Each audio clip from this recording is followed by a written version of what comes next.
In society today, you seldom hear anyone speak of the progress of their country or society in terms of their physical well being, state of happiness, trust, or social stability. Rather, the measures are presented to us through economic abstractions. We have the gross domestic product, the consumer price index, the value of the stock market, rates of inflation, and so on. But does this tell us anything of real value as to the quality of people's lives? No, all these measures have to do with the money sequence itself and nothing more.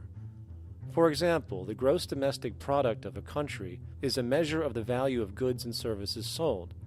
This measure is claimed to correlate to the standard of living of a country's people. In the United States, healthcare accounted for over 17% of GDP in 2009, amounting to over 2.5 trillion spent, hence creating a positive effect on this economic measure. And based on this logic, it would be even better for the U.S. economy if healthcare services increased more so, perhaps to $3 trillion or $5 trillion, since that would create more growth, more jobs, and hence boasted by economists as a rise in their country's standard of living.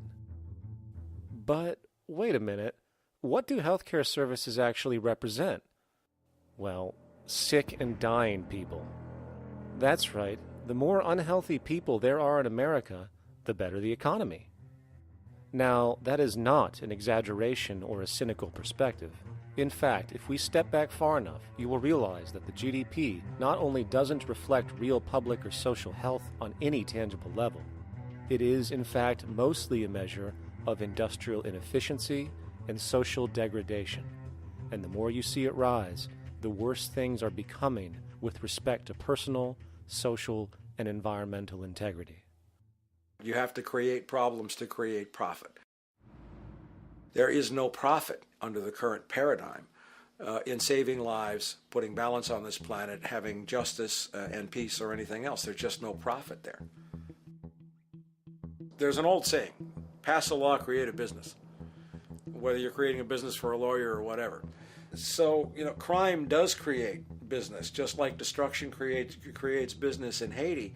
We have now roughly 2 million people incarcerated in this country, and of those, many of them are in prisons run by private corporations, Corrections Corporation of America, Wackenhut, who trade their stock on Wall Street based upon how many people are in jail.